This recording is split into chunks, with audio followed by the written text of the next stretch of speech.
Hello children, मैं Sarika Bambani. Welcome to my statics classes.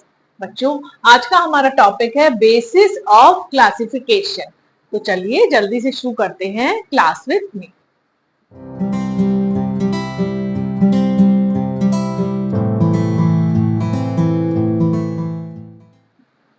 तो बच्चों, किसी भी स्टैटिकल इंफॉर्मेशन को चार तरह से क्लासिफाई किया जा सकता है। सबसे पहला है जोग्राफिकल बेस पर, इसको हिंदी में बोलते हैं भौगोलिक वर्गीकरण। दूसरा है क्रोनोलॉजिकल बेस पर, यानी समय अनुसार वर्गीकरण। तीसरा है क्वालिटेटिव क्लासिफिकेशन, यानी कि गुणात्मक वर्गीकरण। और चौथा है क्वांटिटेटिव क्लासिफिकेशन, यानी कि मात्रात्मक वर्गीकरण। यहाँ जो ये क्वालिटेटिव क्लासिफिकेशन है वो भी दो तरह से किया जा सकता है। कैसे? सिंपल क्लासिफिकेशन और मैनीफोल्ड क्लासिफिकेशन। आइए इसको समझ लेते हैं। तो सबसे पहला है ज्योग्राफिकल क्लासिफिकेशन, यानी भौगोलिक वर्गीकरण। इसमें डेटा को ज्योग्राफिकल बेस पे क्लासिफाई किया जाता है, मतलब डेटा किस स्टेट से रिलेटेड है, किस शहर से रिलेटेड है या किस जगह से रिलेटेड है, उस बेस पे क्लासिफिकेशन किया जा सकता है। जैसे एग्जांपल देख लेते हैं कि ईयर 2022 में इंडिया में, नॉर्थ इंडिया में विभिन्न स्थानों पर जो साइकिल की फैक्ट्रीज हैं उनके नंबर्स को ज्योग्राफिकली कैसे क्लासिफाई किया गया है। जैसे पंजाब में कितने कारखाने हैं? 30 कारखाने हैं। हरियाणा में ये 20 हैं। और यूपी में कितने कारखाने हैं? 25 कारखाने। तो ये क्लासिफिकेशन किस तरह का कहलाएगा? ज्योग्राफिकल क्लासिफिकेशन कहलाएगा। इसे ग्राफिकली किस तरह से रिप्रेजेंट करते हैं उसको भी देख लेते हैं। ये जो पिक्चर है ये किसकी है? ग्राफिकल रिप्रेजेंटेशन की है। दूसरा है क्रोनोलॉजिकल क्लासिफिकेशन, मतलब समय के अनुसार क्लासिफिकेशन। जब डेटा को समय के आधार पे क्लासिफाई किया जाता है तो ये क्या कहलाता है? क्रोनोलॉजिकल क्लासिफिकेशन कहलाता है। जैसे मान लीजिए कोई फर्म है, उसकी ईयरली जो टोटल सेल्स है उसको किस तरह से क्लासिफाई किया गया है? 2022 में ये सेल 80 लाख की थी, 2023 में ये सेल्स 90 लाख की थी और 2024 में ये टोटल सेल्स कितने लाख की थी? 95 लाख की थी। तो ईयर वाइज जो ये टोटल सेल्स दिखाई गई है इसको क्या बोला जाएगा? क्रोनोलॉजिकल क्लासिफिकेशन बोला जाएगा। थर्ड है क्वालिटेटिव क्लासिफिकेशन, हिंदी में इसे बोलते हैं गुणात्मक वर्गीकरण।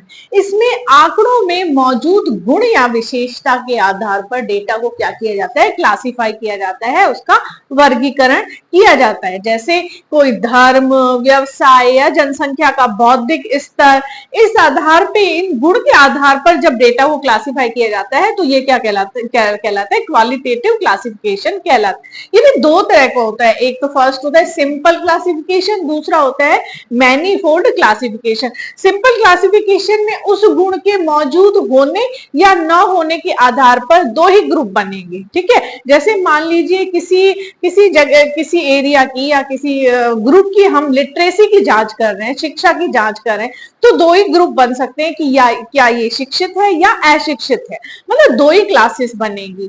तो इसको क्या बोलेंगे? सिंपल क्लासिफिकेशन बोलेंगे। लेकिन जब किसी भी ग्रुप में जब डेटा का कई गुणों के आधार पर, उसमें कई गुणों के आधार पर क्लासिफिकेशन किया जाता है, इसको क्या बोलते हैं?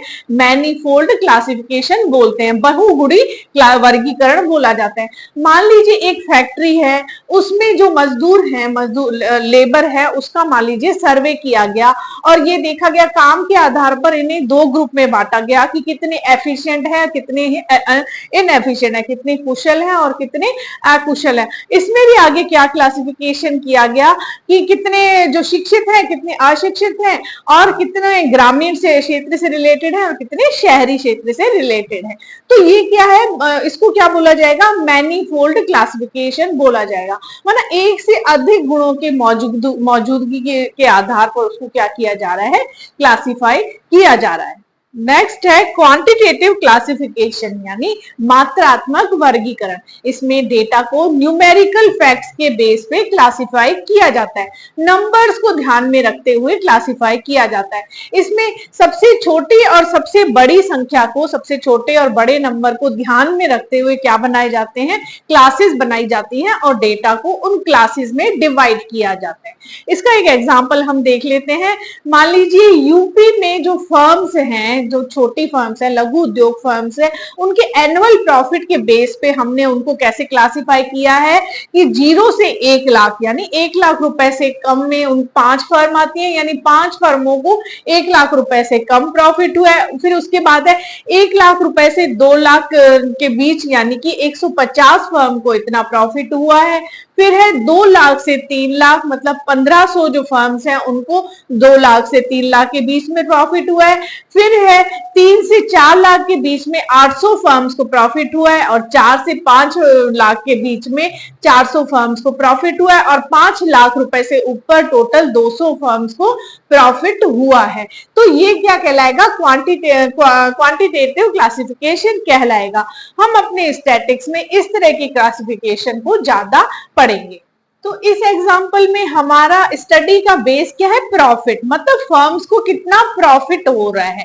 तो मिनिमम इसमें हमने वैल्यू क्या थी? 0, और मैक्सिमम वैल्यू क्या है? 5। ठीक है ना। जैसे कि हमने देखा कि इस क्लासिफिकेशन में सबसे छोटे नंबर और सबसे बड़े नंबर को ध्यान में रखा जाता है। तो यहाँ पे सबसे छोटा नंबर क्या है? 0।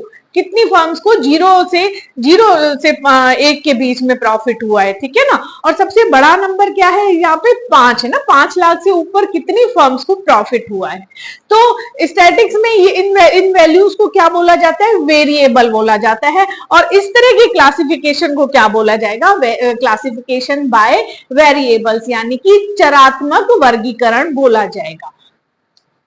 यहाँ पे 0 से 5 तक की जो वैल्यू है वो क्या है? वेरिएबल। तो ये था आज का हमारा topic, basis of classification. Statics के इस तरह के और लेक्चर्स को देखने के लिए देखते रहे क्लास विद मी, और मेरे चैनल को like, share, comment and subscribe करना ना भूलें। Okay, good luck and goodbye till next lecture.